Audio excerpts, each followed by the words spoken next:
मैंने उस समय बोला था और आज फिर दोहरा रहा हूँ, सेकंड चरण ममता के लिए बहुत खतरनाक होने वाला है। 26 से कमल हमेशा खिला रहेगा पश्चिम बंगाल में। मुझे दुनिया का 7वां आश्चर्य लगेगा अगर बीजेपी चुनाव हारती है तो। इतनी साफ, स्पष्ट, क्रिस्टल क्लियर कोई नहीं बोलता, सब घुमा फिरा के बोलते हैं। पश्चिम बंगाल का जो जादुई आंकड़ा है 148 सीटों का है जी। क्या लगता है आपको भाजपा इस जादुई आंकड़े को पार करते हुए कितनी सीटें हासिल कर सकती है? कम से कम 180, 180। कम से कम, अधिकतम 210। चल गया तो सर्कस, चुक गया तो मौत। ओके। मैं किनारे किनारे नहीं चलता, ताकि कल ये न कहूं कि ना मैंने कोई गलती की है। सबसे बड़ा सवाल जो हर कोई आपसे जानना चाह रहा है, मुख्यमंत्री कौन?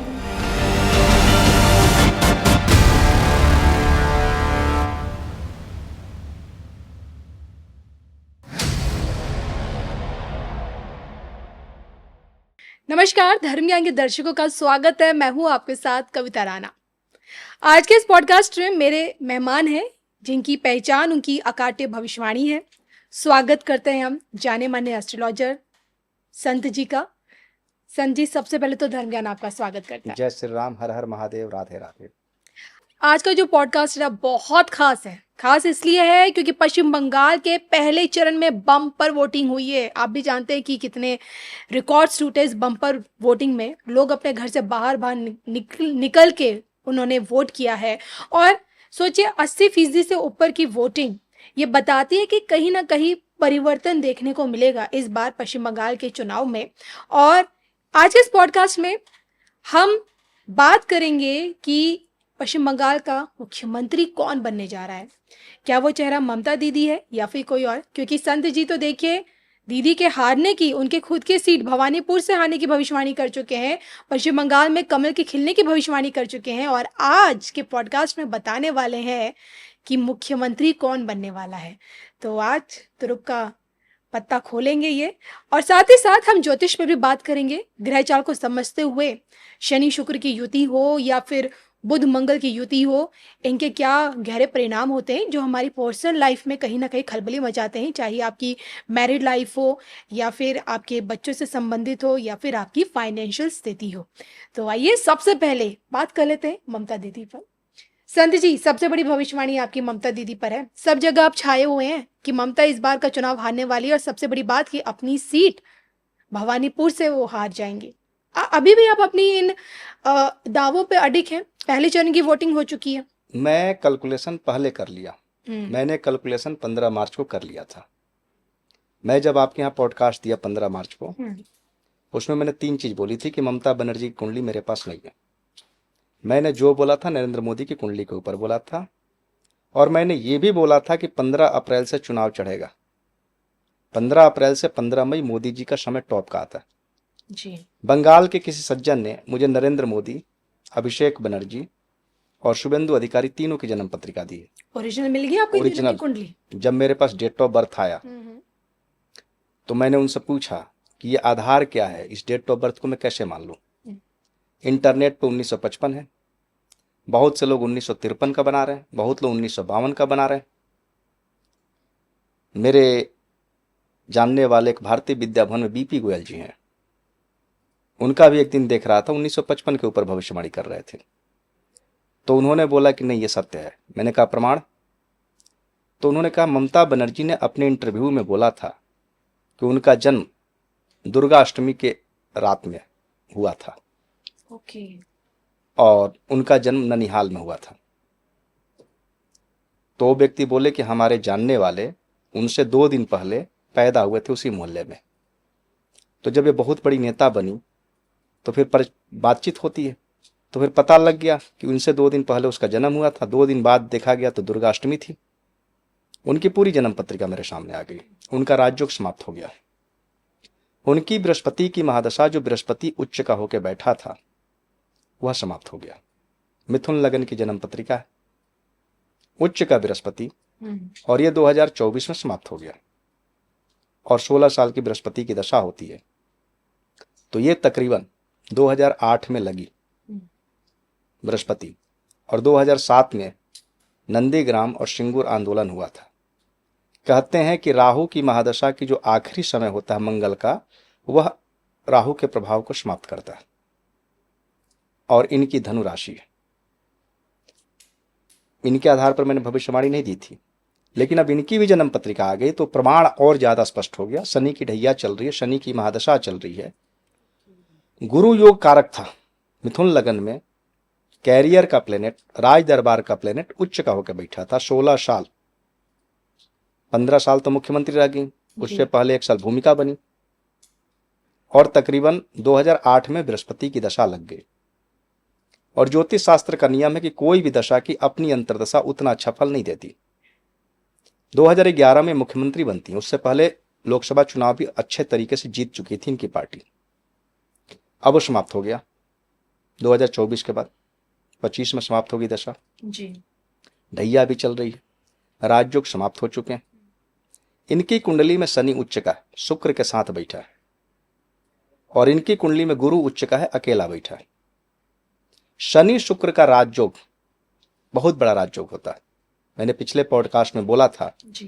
कि नरेंद्र मोदी जी की भी जन्म पत्रिका में शनि शुक्र 10वें घर में बैठे, ये बहुत बड़ा राजयोग माना जाता है। अब इनकी जन्म पत्रिका में तुला राशि में शनि और शुक्र बैठे हुए, और मिथुन लगन की जन्म पत्रिका से शनि शुक्र 5वें उच्च का हो गया। उत्तर कलामृत में कालिदास जी ने लिखा है कि अगर शनि की महादशा हो और शुक्र की अंतर्दशा हो, या शुक्र की महादशा हो, शनि की अंतर्दशा हो, या शनि की महादशा हो, शनि की अंतर्दशा, और अगर शनि शुक्र दोनों बलवान हैं तो चक्रवर्ती सम्राट का पतन होता है। इनका शनि उच्च का है, शुक्र स्वगृही है। ऐसा ही दृष्टांत मेरे एक जानने वाले गुजरात के व्यक्ति थे, बहुत बड़े राजनेता थे। उनकी तुला लग्न की कुंडली में शुक्र स्वगृही, शनि उच्च का, और तुला लग्न में अकेला शनि राजा बनाने की क्षमता रखता है जी। उनका भी गुरु उच्च का था, 16 साल सांसद रहे, मंत्री भी रहे। शनि की महादशा जब लगी, तमाम लोगों ने बोला कि आप मुख्यमंत्री बनेंगे, और शनि की महादशा बेकार चली गई, क्योंकि जब दोनों बलवान हैं शनि और शुक्र, तो शनि तुला राशि में उच्च का होता है, शुक्र तुला राशि स्वगृही है। इनकी तुला राशि का शनि इनका पतन करेगा। शनि की ढैया चल रही है। अब तो तमाम सूचनाएं आ रही हैं, मेरे भी यूट्यूब चैनल पर तमाम लोग बंगाल से आ रहे हैं, 10-15 हजार लोग आ जाते हैं, लाइव पे बैठता हूं तो सब कह रहे हैं कि ममता बनर्जी चुनाव हार गई। मैंने आपको पिछले चुनाव में बोला था, पिछले पॉडकास्ट में, कि अगर पहला चरण धांधली रहित, निष्पक्ष, भय रहित, गुंडा रहित हो गया तो इसका मैसेज दूसरे चरण पर जाएगा। जबकि उस समय मुझे नहीं पता था कि दूसरा चरण ममता बनर्जी के गढ़ में हो रहा है, जहां पे वो तकरीबन 100 से ज्यादा सीटें जीती हुई हैं, 125, वहां पे दूसरा चरण है। पहले चरण में बीजेपी की कुछ सीटें थी, 50-55 के आसपास सीटें थी। इसका जो मैसेज जाएगा पहले चरण का, वो दूसरे चरण में जाएगा कि ममता चुनाव हार गई। हिंदू वोटर, सेकंड चरण उनका खराब जाएगा। मैंने पहले बोला था, हिंदू वोटर टोटल बीजेपी की तरफ जाएंगे, 100 में 70, 80, 90%। मुस्लिम वोटों का बंटवारा होगा। जब ममता सरकार में नहीं आ रही तो कुछ वो अपने कैंडिडेट को वोट देंगे जी। कुछ कम्युनिस्ट को देंगे, कुछ कांग्रेस को देंगे, कुछ अपने समर्थित व्यक्ति को देंगे। कुछ ही वोट, मतलब मुझे लगता है 50% वोट ममता को मिलेगा, 50% मुस्लिम वोट बटेगा। हिंदू वोट मैं 70 से 90% उम्मीद करता हूं बीजेपी की तरफ जा रही है। तो जो सेकंड फेज इनको लग रहा था कि हम यहाँ 100-125 सीट लाएंगे, मेरा अनुमान है कि सेकंड फेज में 50-55 से ज्यादा सीट इनको नहीं आएगी। आज का जो फेज हुआ, आज जो 23 तारीख है जी। जो चुनाव के रुझान चल रहे हैं, आज मिथुन राशि का चंद्रमा था, देवगुरु बृहस्पति साथ में थे, चंद्रगुरु गजकेसरी योग, बृहस्पति का नक्षत्र। तो आज पूरा का पूरा बृहस्पति अपने ऊपर हावी था, और बृहस्पति क्या है? धर्म है, अध्यात्म है, सनातन है। तो आज तकरीबन 80% जो वोटिंग हुई है उसका 80% वोट बीजेपी अपने पक्ष में लेके गई है। एक तरफा चुनाव हुआ है। आज मेरा अनुमान है, आज जो चरण हो रहा है 152 सीटों पे हो रहा है, 115 से 125 सीट बीजेपी को आ रही है। मिनिमम 115, अधिकतम 125। जी। अगला चरण जो होगा उसमें कम से कम 50 से लेकर 70 सीट बीजेपी लाएगी। जो पूरा कलकत्ता का इलाका, जहां पूरा ममता का गढ़ था, बृहद कलकत्ता, वहां पे भी 60-70% सीटें बीजेपी जीत रही है। तो ये चुनाव एक तरफा है, ममता बनर्जी चुनाव हार रही हैं। और मुझे लगता है कि बीजेपी 180 से 200 सीटें ला रही है। ये मेरी अपनी गणना है। देखिए आपके साथ मैंने ममता दीदी को लेकर, पूरे पश्चिम बंगाल को लेकर इस पॉडकास्ट को मिला के 3 पॉडकास्ट कर लिए हैं। पहले 2 पॉडकास्ट जब आपके साथ मैंने किए तब आपके पास कुंडली नहीं थी। फर्क इतना है कि अब आपके पास कुंडली भी आ चुकी है ममता दीदी की, और आप अभी भी अपने दावे पर अडिग है कि ममता ये चुनाव हार रही है और भाजपा की एक तरफा जीत होगी पश्चिम बंगाल जी। अब सबसे बड़ा सवाल जो हर कोई आपसे जानना चाह रहा है, मुख्यमंत्री कौन? शुभेंदु अधिकारी की कुंडली मेरे सामने है, क्योंकि और किसी की है नहीं। कुंडली बहुत अच्छी है, ताकतवर है, धन कुंभ लगन की जन्म पत्रिका है, शुक्र स्वगृही भाग्य स्थान में बैठा, मंगल के साथ बैठा है, सूरज गुरु 10वें घर में बैठा है। राजयोग 2 प्रकार के होते हैं। पहला राजयोग कि कुंडली का 9 मेष 10 मेष का राजयोग बने, वो राजयोग है, सिंपल राजयोग है। नाड़ी ज्योतिष कहती है कि अगर कुंडली में पंचमेश और 9 मेष का संबंध बने तो सबसे बड़ा राजयोग है। तो काल पुरुष कुंडली का पंचमेश सूरज है, 9 मेष बृहस्पति है। अगर जिस जन्म पत्रिका में सूरज गुरु एक साथ बैठा हो अच्छी जगह केंद्र त्रिकोण में, और उसके बाद कुंडली का 9 मेष 10 मेष एक जगह बैठा, तो व्यक्ति कई लाख गुना ऊंचाई पे जाता है। तो मैं तो बोल ही दिया कि शुभेंदु अधिकारी मुख्यमंत्री बनेंगे। ये तो वर्तमान में बनेंगे। शुक्र की महादशा चल रही, मेरे कैलकुलेशन में दशा नहीं चलती, मैं नाड़ी ज्योतिष करता। मेरा जो अपना अनुमान है, जो पिछली बार का मैं देख रहा था 2021 का, कि 21-22 में क्या था शुभेंदु अधिकारी का, 2020 से लेकर 2023 जनवरी तक शुभेंदु अधिकारी का शनि 0 पॉइंट चल रहा था। 0 पॉइंट का शनि था उनका। 0 पॉइंट का शनि सब कुछ खत्म कर देता। पिछली बार भी बीजेपी सरकार बनाती तो मुख्यमंत्री वहीं बनते, लेकिन वो किसी तरह से 2000 वोटों से चुनाव जीते थे जी। और वो 2020, 21, 22 बहुत कठिन समय गया, तमाम मुकदमे हुए। इस बार वो नंदीग्राम खूब आसानी से जीत रहे हैं। मेरा अनुमान है 50,000 वोटों से ज्यादा से जीतेंगे। भवानीपुर मैंने पीछे बोला था कि ममता चाहे 1 वोट से हारे या 2000 वोट से, अपनी सीट गंवा रही है। अभी मैं आपको बता रहा हूं कि भवानीपुर के कई लोगों ने मुझे फोन किया, मेरे पॉडकास्ट को सुन करके, मेरे यूट्यूब चैनल पर मैं जब लाइव बैठता हूं तो भवानीपुर से बहुत से लोगों का मैसेज आया कि इस बार ममता, 3 दिन पहले की सूचना दे रहा हूं कि 15-20 हजार वोट से हार रही है। लहर आ चुकी है। कलकत्ता में मेरे तमाम जानने वाले लोग बोलते थे कि आपकी भविष्यवाणी गलत होगी और ममता चुनाव जीत रही है, मतलब पूरे बंगाल में। अब 2 दिन से उनका फोन आने लगा, नहीं लहर बदल चुकी है। अब मैं 2 दिन बाद की बात कर रहा हूं। तो इस बार अगर मुझे लगता है कि ममता बनर्जी कम से कम 25,000 वोटों से भवानीपुर से हारेंगी, एक तरफा हारेंगी। लोग निकल रहे हैं, वोट दे रहे हैं। शुभेंदु अधिकारी जरूर मुख्यमंत्री बनेंगे। देखिए मैं ईश्वर नहीं हूं, मैं ईश्वर नहीं हूं, लेकिन मैं कभी पेंडुलम वाली भाषा नहीं बोलता, मैं स्पष्ट बोलता। या तो हार या फिर पार। हाँ, या तो पूरा का पूरा जीत या तो पूरा का पूरा हार। जी बिल्कुल। 2-4-5 सीटें कम हो जाए या 2-4-5 सीटें बढ़ जाए। ऐसा नहीं कि मैं आज बोल रहा हूं 115 पहले चरण में और निकले 75 सीटें। 115 से 125, 180 से 200, 180 की जगह 175 हो सकता है, 200 की जगह 205 हो सकता है। बंगाल के लोग जितना मुझे फोन किए हैं पिछले 1 महीना में, मैंने अपने यूट्यूब पर एक 2 मिनट की वीडियो डाली थी, सिर्फ 2 मिनट की, बंगाल चुनाव पर। 5 घंटे में 50,000 लोग देख लिए थे। मेरा यूट्यूब चैनल अभी नया है, मैंने उस पर मेहनत नहीं की है। मैंने देखा 50,000 लोगों ने उसको देख लिया, सिर्फ बंगाल चुनाव पर मैंने बोला है, और इतने मैसेज, इतने फोन। तो मेरे पास कम से कम बंगाल से 1 महीना में 5,000 से ज्यादा कॉल फोन आए होंगे। कल भी मैं लाइव पे बैठा था, वहां भी यही बात थी। आज का शाम तक पता लग जाएगा आपको, आज का चुनाव एक तरफा गया, एक तरफा। टोटल हिंदू 100 में 100 नहीं, 100 में 75 से 80% हिंदू बीजेपी को, मुस्लिम वोट थोड़ा अब बटेगा। तो शुभेंदु अधिकारी बंगाल के मुख्यमंत्री 100% बनेंगे। उनका भविष्य बहुत अच्छा है, बिल्कुल। आगे चलकर वो कुछ और बड़े पद पे जाएंगे। चलिए, उनकी कुंडली है, उस कुंडली के आधार पर आप आज की ये सबसे बड़ी भविष्यवाणी भी कर रहे हैं। लेकिन देखिए ना, बीजेपी का इतिहास रहा है, रिजल्ट के बाद जो मुख्यमंत्री चेहरा होता है ना, पैराशूट लैंडिंग हमेशा होता है, एक सरप्राइजिंग चेहरा होता है। काफी स्टेट्स हैं उदाहरण के तौर पे, इस बीच अगर मैं ये सिचुएशन आपकी भविष्यवाणी में डालूं तो क्या लगता है, अगर किसी नए चेहरे को बना दिया जाए मुख्यमंत्री, इसकी संभावना आपको लगती है? नहीं लगती। ना के बराबर? 0%। ओके। पैरासूट से आते हैं, हम्म। लेकिन हेमंत बिश्व शर्मा एक मजबूत कद के व्यक्ति थे। पिछली बार वहां के मुख्यमंत्री को हटा के उनको बनाया गया। जनता की मांग थी।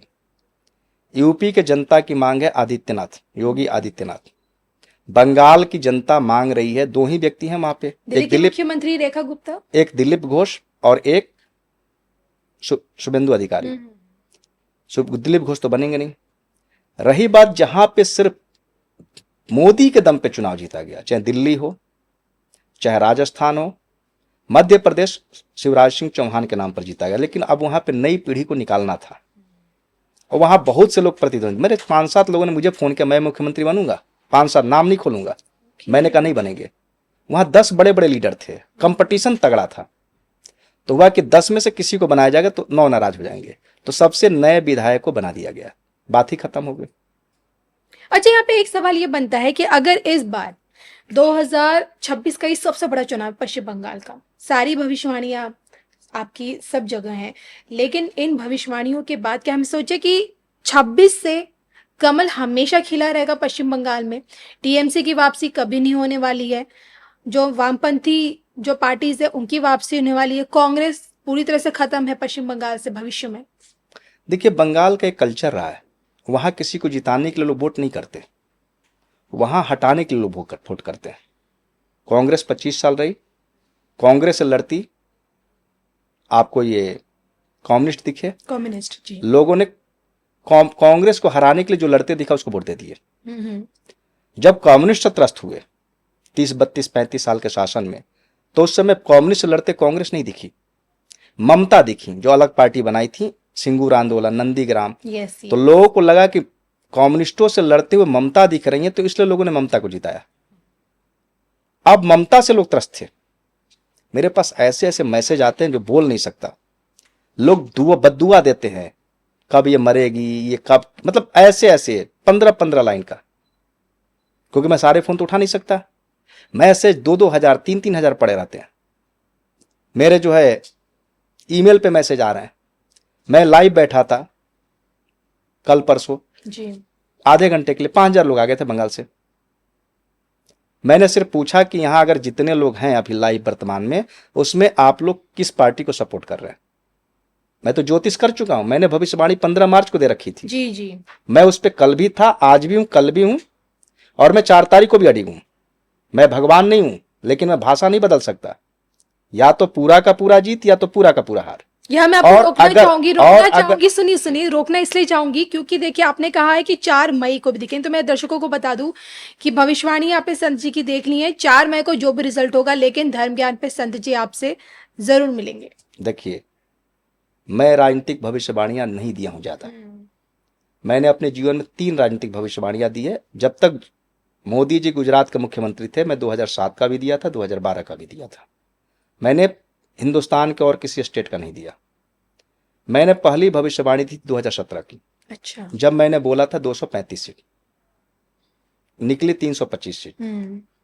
दूसरी भविष्यवाणी मैंने दी थी मोदी जी का 2014 का चुनाव, जब सब लोग कहते थे 200 सीट। मैंने कहा नहीं नहीं, ये कम से कम 275 बहुमत आ रही है, 300 सीट पर पूरी एनडीए आ जाएगी। तीसरी भविष्यवाणी मैंने दिल्ली की दी थी। ये सबसे कठिन चुनाव था दिल्ली का। ये बंगाल से भी कठिन था। ये छोटा सा जगह, समझना कठिन है, और लोग कह रहे थे केजरीवाल को हराना असंभव है। मैंने कहा था केजरीवाल हार रहे, उससे आसान है पश्चिम बंगाल का चुनाव। दिल्ली में मैं रहता हूं, 100 फोन भी नहीं आए थे कि केजरीवाल हारना चाहिए। मेरे पास बंगाल से इतने फोन आ रहे हैं क्योंकि मैंने पहले भविष्यवाणी देखे, साफ साफ स्पष्ट बोल रखी है। जब मैंने दिया था उस समय सर्वे नहीं आया था जी। तब मैंने बोला था कि पहला चरण 60-40 का होगा, 60% बीजेपी, 40% ममता। ये पहला चरण जी। दूसरे चरण में साफ हो जाएंगी। मुझे तमाम लोगों ने कमेंट किया कि दूसरा चरण उनका गढ़ है, वहां वो कम से कम 125 सीट लाएंगी, 142-43 सीटों में। अब मुझे थोड़ी बहुत वहां के लोग बात कर रहे हैं, वो चरण उनका है, मुस्लिम बहुल क्षेत्र है, बृहद कलकत्ता है।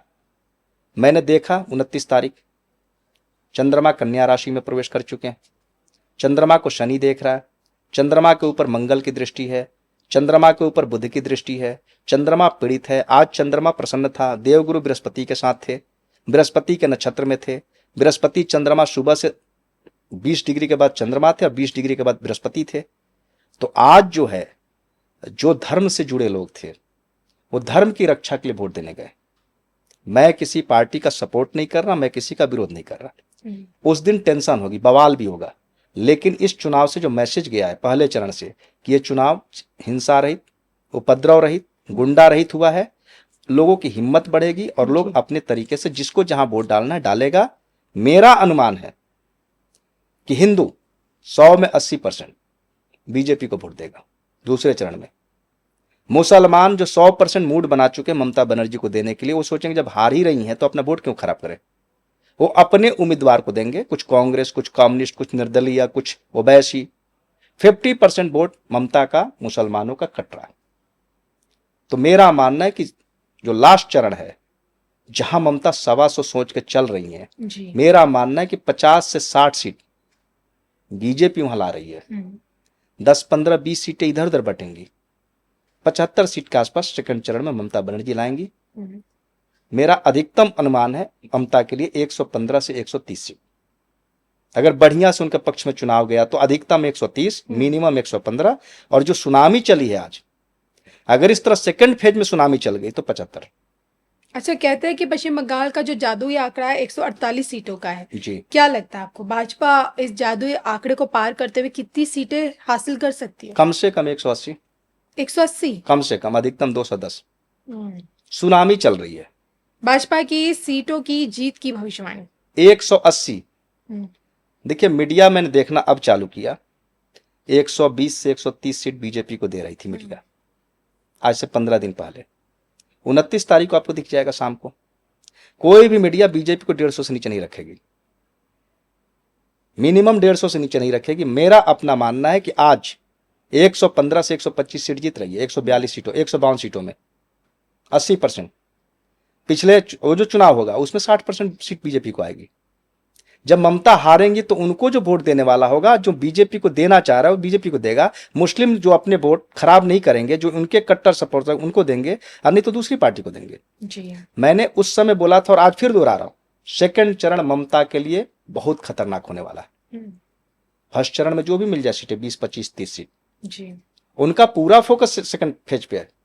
मुझे ऐसा लगता है कि बहुत अगर सुनामी चल रही, उस सुनामी में ममता पिछली बार वाली स्थिति ना हो जाए कि बीजेपी 77 तो ममता 77 और ममता थी 215, कहीं बीजेपी 215 न टच कर जाए, उल्टा ना हो जाए, मुझे आश्चर्य नहीं होगा। हां, मैं भगवान नहीं हूं, मैं इंसान हूं। मुझे दुनिया का 7वां आश्चर्य लगेगा अगर बीजेपी चुनाव हारती है तो मैं बैठूंगा, क्योंकि मैं देख रहा हूं हारेगी तो मुझे 7वां आश्चर्य महसूस होगा अगर किसी भी भ्रष्ट स्थिति में हारती, कितनी भी भ्रष्ट, क्योंकि बंगाल में गया नहीं। मेरा मानना है कि 130-35 सीट बहुत भ्रष्ट रहा, मेरी सारे प्रेडिक्शन गलत हो गए, जो कि असंभव होगा नहीं। 130-35, मेरा अनुमान है 180 से लेकर 210 सीटें। मैं आऊंगा जिस दिन काउंटिंग होगी। चलिए, कमिटमेंट आप कर चुके हैं कि धर्म ज्ञान पे आएंगे वोटिंग रिजल्ट वाले दिन 4 मई को। तो मैं अपने दर्शकों को ये बता दूं कि फर्स्ट फेज की वोटिंग के दौरान हमारी ये रिकॉर्डिंग है और इस रिकॉर्डिंग के साथ ही ये बात साफ हो गई है कि ममता अपनी सीट से हार रही हैं। हाँ, अपनी सीट से हार रही हैं। ममता खुद बंगाल में हार रही हैं। ये दोनों बात पे मैं कटिबद्ध हूं। अगर ये मेरे प्रेडिक्शन गलत होते हैं, जो कि नहीं होंगे, 99.99%, फिर भी मैं सामने बैठूंगा, मैं सबसे क्षमा मांगूंगा, लेकिन ये होगा नहीं, क्षमा मांगने की नौबत नहीं आएगी। चलिए, क्योंकि मैंने बहुत कुछ सोच समझ के, बहुत कुछ प्रेडिक्शन निकाल के, ये सब चुनाव की शुरुआत से पहले मैंने बोला है। और मेरी भविष्यवाणियां, राजनीति पे मैं बोलता नहीं, और राजनीतिक भविष्यवाणियां इतनी साफ, स्पष्ट, क्रिस्टल क्लियर कोई नहीं बोलता, सब घुमा फिरा के बोलते हैं। बिल्कुल, चित्त भी मेरी, पट भी मेरी, बिल्कुल, मैं वो काम नहीं करूंगा। आपकी इन बातों से मैं भी सहमत हूँ। संत जी जिनकी स्पष्ट भविष्यवाणी ही और अकाट्य भविष्यवाणी उनकी आज की सबसे बड़ी पहचान बन चुकी है। और आइए अब थोड़ी एस्ट्रोलॉजी पे बात करते हैं, ग्रह गोचर पे बात करते हैं। सबसे पहले तो मैं आपसे बात करना चाहूंगी शनि और सूर्य को लेकर। शनि सूर्य की युति कहते हैं कि थोड़ी अलग सी होती है।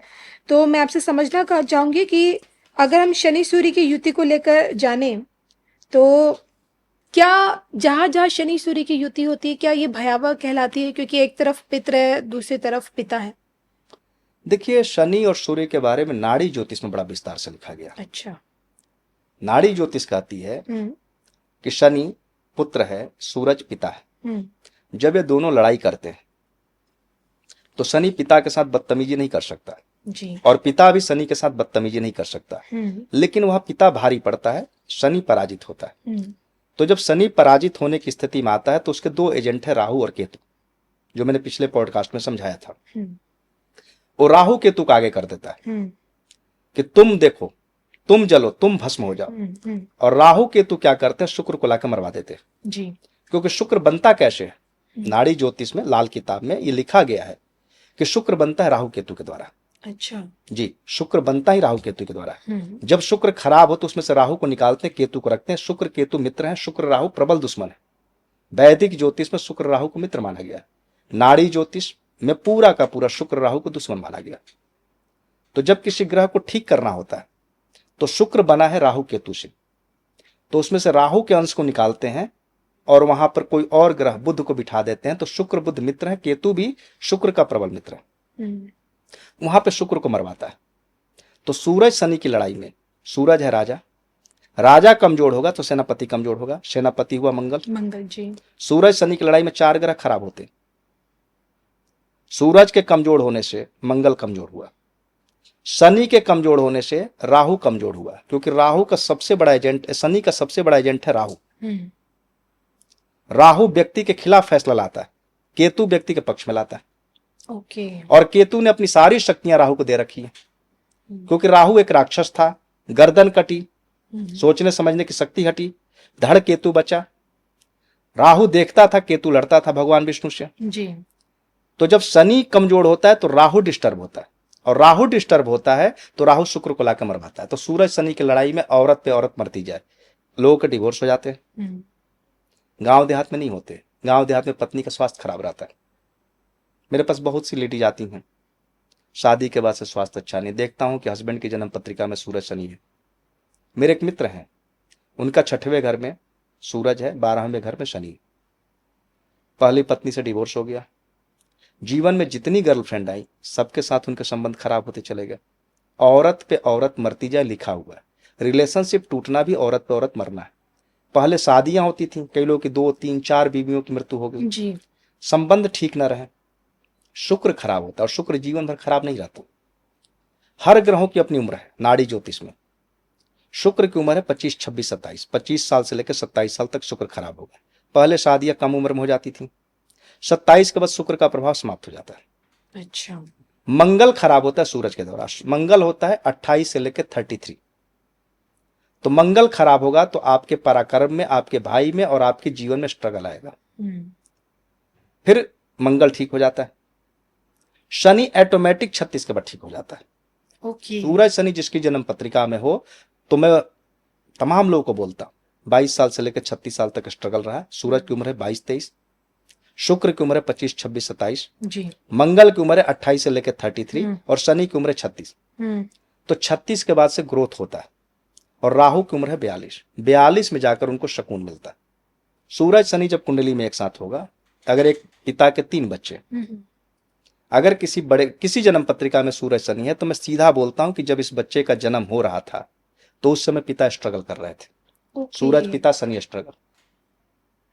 मेरे पास ग्वालियर से कोई सज्जन कुंडली दिखा रहे थे अपने 2 बच्चों की।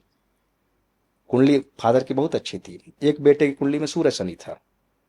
मैंने बोला कि बच्चे के जन्म के समय आपका स्ट्रगल था? बोले हाँ जी, मैं प्रैक्टिस कर रहा था मेडिकल की। 2 साल बाद उनका सेकंड बच्चा हुआ था जिसका सूरज गुरु एक साथ था। मैंने कहा यहाँ तो आप चमक गए थे। बोले हाँ, पूरे शहर में नाम हो गया था। सूरज गुरु जिसकी जन्म पत्रिका में एक साथ हो, उसके पिता बहुत अच्छे प्रभावशाली व्यक्ति होंगे, गवर्नमेंट जॉब में होने की संभावना 90% होगी, समाज में प्रतिष्ठित व्यक्ति होंगे। सूरज गुरु जिसकी भी जन्म पत्रिका में, मैंने अधिकतर प्रोडिक्शन दिए हैं। सूरज गुरु होता है, पूछते हैं पिता गवर्नमेंट जॉब में है, 100 में 90% लोग बोलते हैं हाँ जी बिजनेस गवर्नमेंट जॉब में है, 10% लोग बोलते हैं बिजनेसमैन, अच्छे बिजनेसमैन। सूरज गुरु हो और पिता प्रभावशाली ना हो, ये हो ही नहीं सकता। जी। ठीक उसी तरह से सूरज शनि एक साथ हो और पिता का स्ट्रगल ना हो। अगर किसी का एक ही बच्चा है और सूरज शनि कुंडली में एक साथ हो तो उस बच्चे के 22 साल की उम्र तक पिता का स्ट्रगल रहेगा। जब वो बच्चा 36 साल का होगा तब पिता का स्ट्रगल बंद होगा। अब आपका क्या सवाल था? देखिए, मुझे याद है आपने मुझे बताया था कि मोदी जी की कुंडली में शुक्र शनि। शनि और शुक्र दोनों हैं। जब यहाँ पे बात आती है कि इसी राजयोग में कहा जाता है कि कहीं ना कहीं ये व्यक्ति के कैरेक्टर को भी दिखाती है, चरित्र को भी दिखाती है, उस पे कहीं ना कहीं सवाल खड़े करती है। तो ये समझना चाहूंगी आपसे। शुक्र शनि, हम्म। शुक्र को शनि ने आंख उधार दी है। ये नाड़ी ज्योतिष मित्र का राशि है दोनों। मित्र है। ओके, शनि माफ कीजिए, शुक्र के घर में उच्च का होता है। ओके। शनि जो है शुक्र के घर में उच्च का होता है। क्यों होता है? शुक्राचार्य वामन अवतार में जब वो संकल्प लेने जा रहे थे बाली, तो जो उनकी जल, जो उनका लोटा था जिसमें से सुराख थी जल लेने की, उसी में शुक्राचार्य घुस गए। तो वामन भगवान ने तिनके से उस सुराख किया था जिससे उनकी आंख भड़क गई थी, जी। खत्म हो गई थी एक आंख। कहते हैं कि शनि और शुक्र इतने प्रबल मित्र हैं कि शनि ने अपनी आंख शुक्र को उधार दी है। और शनि आंख है, नेत्र की ज्योति है शनि। अगर जिसका शनि कमजोर है उसकी नेत्र ज्योति कमजोर होती है। शुक्र शनि जब एक साथ होता है तो मैरिटल लाइफ को खराब करता है। अच्छा। मैरिटल लाइफ, इस पर नहीं आऊंगा। कई बार चरित्र को खराब करता है। शुक्र शनि चरित्र को भी खराब करता है। अगर हम चरित्रमान भी है तो दूसरा हमारे चरित्र को खराब करने पर लगा रहेगा। लेडीज की जन्म पत्रिका में अगर शुक्र शनि एक साथ है तो उसको लोग बदनाम कर देते हैं। शरीफ होते हुए बदनाम हो जाती है और 50% वो बदनाम खुद से हो जाती है, व्यवहार से। शुक्र शनि चारित्रिक पतन देते हैं जी। लेकिन हम यहाँ राज्यों की बात करने बैठे हैं। हम यहाँ पे भी शुक्र शनि के चरित्र पर नहीं बात करने बैठे। मैं फिर एक बार स्पष्ट करूं कि नाड़ी ज्योतिष का राजयोग और कुंडली का राजयोग जब दोनों एक साथ होंगे तो सबसे बड़ा राजयोग बनेगा। ओके, डबल एकदम। अब नाड़ी ज्योतिष का राजयोग है, मेष लगन की नाड़ी ज्योतिष बनती। शुक्र कहाँ का स्वामी हुआ? सप्तम का, जी। केंद्र का। शनि कहाँ का स्वामी हुआ? कैरियर का, 10वें घर का। जी। और 10वें घर से 10वें घर का स्वामी शुक्र बनता है। तो आपका कैरियर ऊंचाई पे जाएगा। शुक्र 7वां घर, शनि 10वां घर, 10वें से 10वां 7वां घर बनता है। और शनि इनकम का भी प्लेनेट है, शुक्र धन का भी प्लेनेट है। तो दूसरा घर धन, 7वां घर कैरियर, व्यापार, जो भी है। दशम का दशम होने से कैरियर देखा जाता है 7वें घर से। 10वां घर खुद राज दरबार, 11वां घर इनकम। तो ये 4 हाउस इंपॉर्टेंट हो जाते हैं। अब उसके बाद उसकी कुंडली में अगर राजयोग है, नौमेश दशमेश का, पंचमेश दशमेश का, पंचमेश नौमेश का, तो वह व्यक्ति हर आदमी के लेवल से एक लेवल ऊपर रहेगा। मुख्यमंत्री बनना, प्रधानमंत्री बनना, बहुत बड़ा धनवान बनना, मतलब हिंदुस्तान में जो 15-20 हजार लोग होंगे जो प्रभावशाली, उसमें व्यक्ति शामिल हो जाता है। अगर किसी की कुंडली में केवल राजयोग है और नाड़ी ज्योतिष का राजयोग नहीं है, केवल नाड़ी ज्योतिष का राजयोग और कुंडली में राजयोग नहीं है, तो संभावनाएं अनंत है लेकिन वो प्रयास नहीं करेगा। अब सूरज गुरु एक साथ हुआ, फिर कुंडली मजबूत हो। शुभेंदु अधिकारी कुंडली का उदाहरण मैंने दिया, कुंभ लगन की जन्म पत्रिका। 10वें घर में सूरज गुरु बैठे हैं और नवम में शुक्र मंगल, शुक्र स्वगृही बैठा, मंगल के साथ बैठा।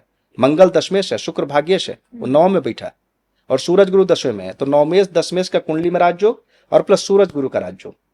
सूरज गुरु अक्सर मैंने पिता को राजनेता बनते देखा या सरकारी अफसर बनते देखा है, और नहीं तो समाज में प्रतिष्ठित व्यक्ति बनते देखा जहां उनकी तूती चलती। जी।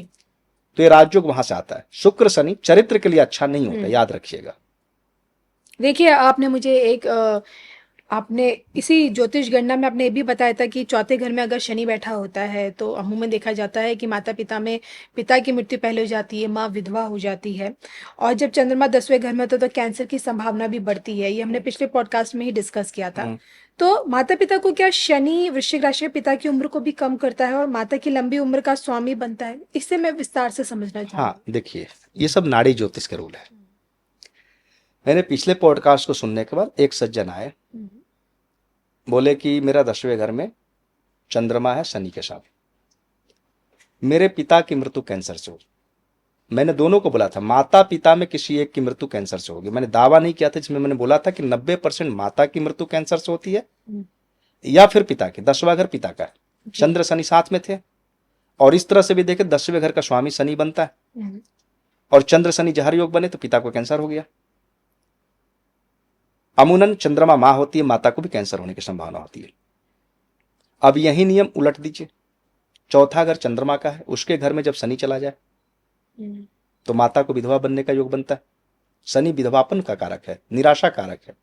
चंद्र शनि जहर योग बनता है, विधवा के लिए सबसे अपमानजनक होता है। प्लस कैंसर की भी संभावना यहां बनती है। जिसकी जन्म पत्रिका में शनि चौथे घर में है, जब शनि दूसरे राउंड में आता है 58 से 60 साल की उम्र में, तो शरीर में कैंसर की संभावना बन जाती है और 2-4-5 साल बाद प्रकट होती, इलाज होता है। लेकिन ये नियम 100 में 100 जगह मत लगाइएगा।